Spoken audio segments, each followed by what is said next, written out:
Hi everyone, welcome to EduTap and welcome to the another class of this series of reasoning where we are covering the whole syllabus of reasoning through MCQs and we are covering basic to previous year question to even advanced level question so that कि कल को exam में किसी भी type का question आए चाहे वो इजी हो डिफिकल्ट हो you will be prepared for that.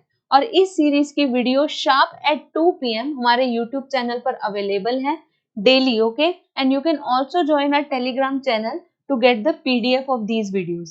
And some people were also asking about the playlist.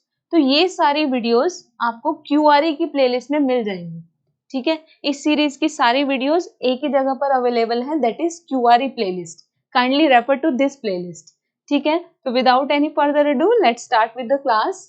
This was your homework and the correct answer is second, nice. So if you have answered this, that means जो आपको Poynting form वाला concept है आपने वो भी complete कर लिया है. And now we will start with the new concept. तो ब्लड रिलेशन में आज हम डिस्कस करेंगे पजल फॉर्म, ठीक है? देखो मेनली जो हार्डकोर पजल्स होंगी ना, लाइक जिसमें सिटिंग भी होगी, ब्लड रिलेशन भी होंगे और से और, वो हम पजल वाले सेक्शन में करेंगे. I have picked those puzzles in this जिसमें ब्लड रिलेशन का मेन रोल है, ठीक है? And we will also cover the previous year question. चलो फिर. So this is the question in front of you and this was asked in 2018. तो ये एक पजल की फॉर्म में ही है, पढ़िए ध्यान से. क्या गिवन है? Study the given information carefully and answer the given questions. अब ध्यान से पढ़ो और पजल को ना सॉल्व करने का देखो सबसे एफिशिएंट तरीका है कि एक एक सेंटेंस को उठाओ, ठीक है?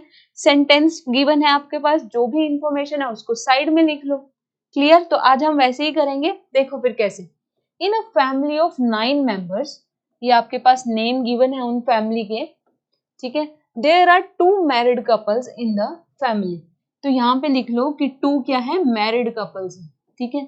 ये साइन किसे रिप्रेजेंट कर रहा है? मैरिड कपल को. आगे पढ़ो. Further following information is known. आपके पास ये इंफॉर्मेशन है. फर्स्ट है Prem is the son of Mahesh. करो ड्रॉ फिर. प्रेम किसका सन है? महेश का, ठीक है? देखो पजल आ गई बेशक से, बट अप्लाई क्या हो रहा है? वही बेसिक, वही जो हमने फैमिली ट्री सीखा था. इसलिए बेसिक सीखना भी उतना ही जरूरी है, ठीक है? एडवांस लेवल 1 आए, 2 आए, 3 आए, वो सभी चीज बेसिक पे बेस्ड होती है. तो आपका बेसिक बिल्कुल मजबूत होना चाहिए, तभी आप इतने एडवांस लेवल पे जा पाओगे, ठीक है? आगे पढ़ो. प्रेम इज मैरिड टू प्रिया. प्रेम की शादी किससे हो रखी है? प्रिया से हो रखी है. दैट मीन्स कि Priya is a female, right? Next देखो. Jyotsna is sister of Priya. Jyotsna क्या है? प्रिया की सिस्टर है. ऐसे बनाना, ठीक है? If I am not visible that's properly okay, आप जस्ट स्क्रीन पे फोकस करो. नेक्स्ट पढ़ो point. Lavanya is daughter of Prem's father Mahesh. Lavanya किसकी डॉटर है? प्रेम के फादर महेश की. That means Mahesh is a male, right? Prem के फादर महेश और वो महेश की डॉटर है. दैट मीन्स कि लावण्या प्रेम की क्या हुई? सिस्टर हुई, ठीक है ना? दोनों के फादर सेम है तो दे आर सिबलिंग्स. क्लियर? आगे देखो. And she is married to Ram son Vijay. Lavanya की शादी किससे हो रखी है? राम के बेटे विजय से, ठीक है? खुद ब खुद हिंदी करके देखा करो. एक एक सेंटेंस उठाओ और उसकी हिंदी करके देखो और वो और भी इजी हो जाएगा. देखो फिर कैसे. लावण्या की शादी किससे हो रखी है? राम के बेटे से. और राम का सन कौन है? दैट इज विजय, ठीक है? That means Vijay is a male, Lavanya तो फीमेल है ही. क्लियर? यहाँ पे हमें राम का जेंडर नहीं गिवन है, तो यहाँ पे जस्ट वो राम का सन है, दैट इज विजय. आगे देखो. Jyotsna is aunt of both Supriya and Megha. Jyotsna किसकी आंट है? हेयर इज ज्योत्सना, वो किसकी आंट है? सुप्रिया और मेघा की. वो कैसे बनेगी आंट? जब सुप्रिया और मेघा प्रिया के बच्चे होंगे, ठीक है ना? तभी तो बनी. आपकी सिस्टर के जो बच्चे होते हैं, हम उनके क्या लगते हो? आंट लगते हो. If you are a female तो सुप्रिया और मेघा, ठीक है? तो ये चाइल्ड विजय के भी हो सकते थे, बट लास्ट में देखो क्या गिवन है? विजय हैज नो चाइल्ड, ठीक है? तो आपने सारी इंफॉर्मेशन भी यूटिलाइज कर ली और आपका फैमिली ट्री भी रेडी, ठीक है, अब क्वेश्चन आंसर करो फटाफट से। How Ram is related to Lavanya, बताओ फटाफट। राम लावण्या से कैसे रिलेटेड है? राम के बेटे की वाइफ है वो, तो राम क्या लगा यहाँ पे? We don't know. या तो वो मदर इन लॉ हो सकता है क्योंकि उसका जेंडर नहीं गिवन, या वो फादर इन लॉ हो सकता है। So the answer will be either A और बी। क्लियर? यहाँ पे कांट बी डिटरमाइंड नहीं आएगा बिकॉज उसके दो रोल यहाँ हो सकते हैं, मदर इन लॉ और फादर इन लॉ। वही आपको गिवन है, वो भी आइदर में। ठीक है, या तो वो ये होगा या ये होगा। क्लियर? अब नेक्स्ट करिए। How many male members are there in the family? कितने मेल मेंबर्स यहाँ पे दिख रहे हैं हमें? फटाफट से प्लस काउंट करो। क्या होगा answer? The answer will B can't be determined. Can't be determined क्यों होगा? क्योंकि ना तो हमें राम का जेंडर पता है, ना मेघा सुप्रिया का हमें नहीं पता, और किसी के नाम से जेंडर हमें एज्यूम नहीं करना है। नेक्स्ट क्वेश्चन करिए। Who is the paternal aunt of Megha? Megha की पैटर्नल आंट कौन है यहाँ से? मेघा की पैटर्नल आंट, पैटर्नल मतलब जो पापा वाली साइड से फैमिली होती है। ठीक है, मेघा के फादर प्रेम और प्रेम की सिस्टर लावण्या। ठीक है, so the answer will be C, that is Lavanya. Clear? Next question देखो। If Mahesh is married to Sucheta, ठीक है, महेश की शादी अगर सुचेता से हो रखी है, then how is Sucheta related to Supriya? करो फिर। महेश की शादी किससे हो रखी है? सुचेता से। ठीक है, that mean Sucheta is a female. तो सुप्रिया की सुचेता क्या लगती है? बताओ फटाफट से। सुचेता ये रही, सुप्रिया ये रही। Yes, very good, the answer will be grand mother. ठीक है, that is your C option. ठीक है ना, यहां से आपको पता लग रहा है कि सुप्रिया के कौन है? प्रेम फादर है, और प्रेम की मदर कौन है? That is Sucheta. तो सुचेता ऑटोमेटिकली क्या हुई? ग्रैंड मदर हुई। ठीक है, तो ये वाला क्वेश्चन आपका होता है कंप्लीट। देखो कितना इजी सा था, और आपको अलग अलग सेंटेंस में था, और वो आपसे पेपर में पूछ रखा था। ठीक है ना, जरूरी नहीं है कि डिफिकल्टी आएगा, कई बारी वो दिखता डिफिकल्ट है बट होता इजी है। तो हर क्वेश्चन को आप ध्यान से पढ़ोगे, ठीक है, और देखते ही देखते वो क्वेश्चन सॉल्व भी हो जाएगा। ठीक है, चलो फिर नेक्स्ट क्वेश्चन करते हैं। This was asked in your 2022। ठीक है, ये तो रिसेंट ही है, पढ़ो अब ध्यान से। Study the following information carefully and answer the question given below. अब पढ़ो इंफॉर्मेशन क्या गिवन है। There are 7 persons in the family, that is P, Q, R, S, T, U and V। 7 persons हैं आपके पास। ठीक है, आगे पढ़ो। V is the father in law of U। बनाओ फिर V फादर इन लॉ कैसे हुआ? V है, V फादर इन लॉ है, that means he is a male. तो V का कोई चाइल्ड होगा, उसका स्पाउस कौन हुआ? U। ठीक है ना, तभी यहां से V फादर इन लॉ हुआ U का, जब V का कोई चाइल्ड किससे शादी हो रखी होगी? उससे, U से। ठीक है, आगे लाइन पढ़ो। U has a brother P। U का एक भाई है, दैट इज P। तो सिबलिंग का ये साइन, और P that is a male, because brother P है, U मत बना देना male. P is the brother in law of T। P किसका ब्रदर इन लॉ है? T का। दैट मीन्स P किसका ब्रदर है? U का। तो U का स्पाउस T होगा, तभी P T का ब्रदर इन लॉ बना। ठीक है ना, आपके सिस्टर या ब्रदर के जो भी स्पाउस हैं, आप उसके ब्रदर इन लॉ ही लगोगे if you are a male. तो ऐसे ही P T का है। ठीक है, आगे पढ़ो। V has 2 children। V के 2 बच्चे हैं भाई, एक तो T हो गया, दैट मीन सेकेंड भी होगा। ठीक है, हमें जेंडर नहीं क्लियर, और हम अभी हमें उसका नेम भी नहीं क्लियर, तो जस्ट ऐसे ही लिख लो। ठीक है, इससे आपको पता लग जाएगा कि V के 2 बच्चे, and this line is denoting that they are siblings. Clear? Next पढ़ो। U is elder than P but younger than R। यहां लिखो, एक्स्ट्रा इंफॉर्मेशन है ये। U is elder than P, U P से बड़ा है बट R से छोटा है। ठीक है, नेक्स्ट पढ़ो।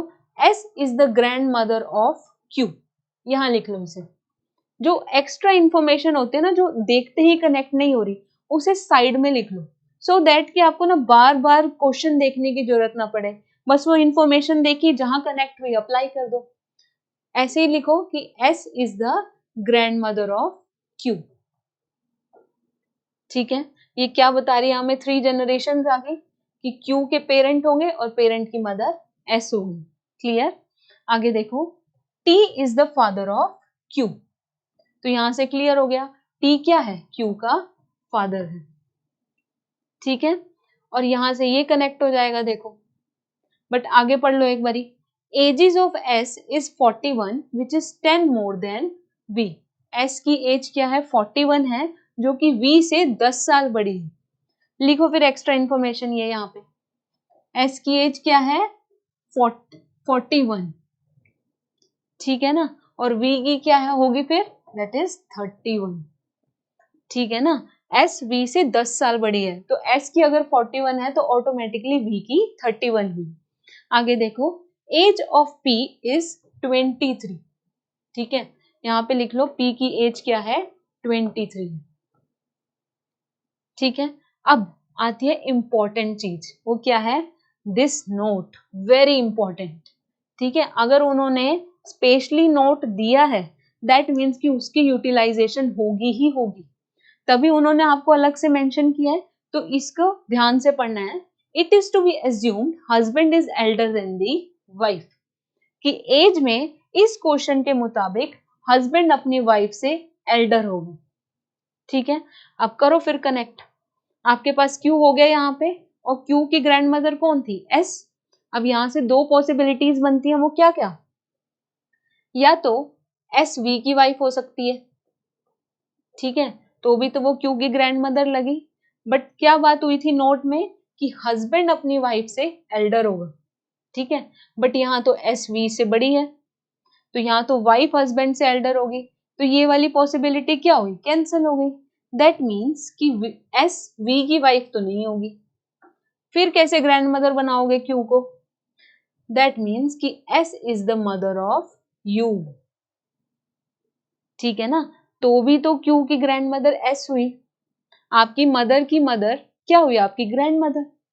ठीक है, तो वो V की वाइफ क्यों नहीं हो सकती, क्योंकि वाइफ अपने हस्बैंड से एल्डर नहीं होगी, बट यहाँ तो फिर वो एल्डर हो जाती और वो केस हमारा रॉन्ग हो जाता। ठीक है, तो ये आपका रेडी है, जो यहाँ पे रिमेनिंग है that is your R, that means R and T are siblings. Ready है आपका फैमिली ट्री। करो फिर आंसर क्वेश्चन फटाफट से, क्या आ रहा है, how S is related to Q। S Q से कैसे रिलेटेड है बताओ। अब आपको मैटरनल पैटर्नल में गिवन है, मैंने बताया था ना, कंफ्यूज नहीं होना है, मैटरनल मतलब मम्मी वाली साइड, पैटर्नल मतलब पापा वाली side. So the answer will be B, that is maternal grand mother. ठीक है ना, उसकी मदर की मदर है। नेक्स्ट करो, how V is related to S। V S से कैसे रिलेटेड है, देखो ऑप्शन में क्या गिवन है, the answer will be E, none of these. ठीक है, वो इन लॉज लगे जिसे हम समधी बोलते हैं, बट यहाँ पे वो वाला रिलेशन डिफाइंड नहीं है, तो the answer will be none of these. Next question देखो, what is the possible age of R। R की पॉसिबल एज क्या हो सकती है, अब देखो R V और S से तो बड़ा हो नहीं सकता, सेकेंड जनरेशन फर्स्ट से कैसे बड़ी होती है ना, आप अपने पेरेंट्स से एज में बड़े तो हो नहीं, दैट मीन्स कि R की एज 41 और 31 से तो छोटी है भाई, है ना, क्योंकि वो अपने पेरेंट से बड़ा नहीं होगा और ना ही वो S से हो सकता है, तो 41 और 31 से R छोटा है। बट इस इंफॉर्मेशन को यूटिलाइज करो कि R is elder than U and is elder than P, और P की एज 23 थी, दैट मीन्स कि R 23 से भी बड़ा है। ठीक है, तो इन दोनों के बीच की एज क्या होगी, R की होगी। तो अब ऑप्शन में चेक करो, यहाँ मैं लिख देती हूँ कि R will be less than 41 and 31 but will be greater than 23। So है कोई ऑप्शन ऐसा, the answer will be C, that is 29। ठीक है, बिकॉज यही एक 29 ही बीच की एज पड़ रही है, बाकी तो 41 31 से बड़ी है और एक 23 से छोटी है। क्लियर, तो this was your second puzzle. अब नेक्स्ट पजल पे चलते हैं, that is your this is for practice, ये प्रीवियस ईयर नहीं है बट आपकी प्रैक्टिस के लिए। पढ़ो अब ध्यान से, क्या गिवन है, study the following information carefully and answer the following questions. A B C D E and F are members of a family consisting of 3 generations। लिख लो अब, आपके पास 3 generations हैं, ठीक है भाई। The family consist of 2 pairs of couples. क्या है? 2 pair of couples, ठीक है। नेक्स्ट देखो, the family consist of only 3 females. 6 person है, जिसमें से 3 क्या है? फीमेल्स, और रेस्ट रिमेनिंग क्या हुए? 3 मेल्स हो गए ऑटोमेटिकली। नेक्स्ट देखो, the oldest family member in is a female but the youngest one is a male. That means कि उन 6 की एजेस भी डिफाइंड होंगी, ठीक है ना। तो अब यहां लिख लो, अलग से बना लो उसे, ये ओल्डर कर लेते हैं हम इसे, ठीक है, उससे छोटे हो गए बाकी। कितने मेंबर्स हैं? 6, ये हो गए आपके 6 and that is your youngest, ठीक है। अब लिख लो यहाँ पे कि मेल और फीमेल क्या गिवन है, कि oldest member in the family is a female, that means कि यहाँ पे फीमेल आएगी और जो यंगेस्ट है वो मेल होगा, यहाँ पे मेल आएगा, ठीक है।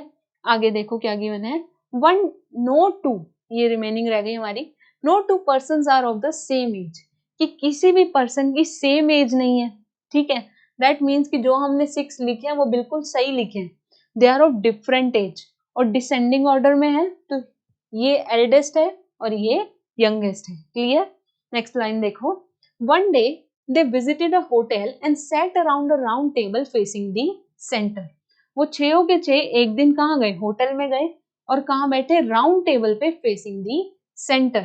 तो ये आपकी एक और इंफॉर्मेशन आ गई, दैट मीन्स कि आपके पास सिटिंग अरेंजमेंट भी गिवन है, 6 पर्सन है, ऐसे बिठा लो, ठीक है। That is your round table, these are 6 seats और they are facing the centre, तो एरो आपका अंदर की तरफ होना चाहिए, ठीक है।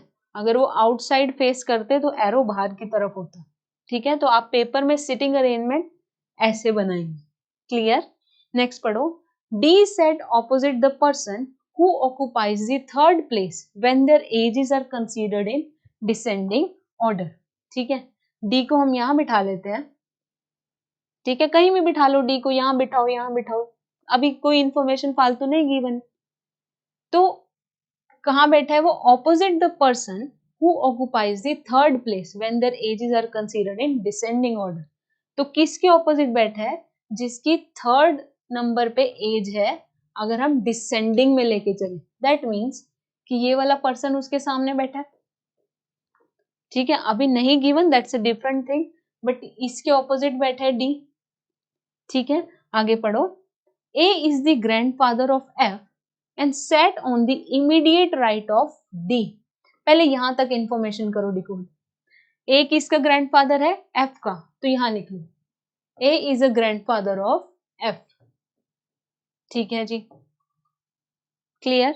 आगे क्या है? And set on the immediate right of D, तो ए कहां बैठा है?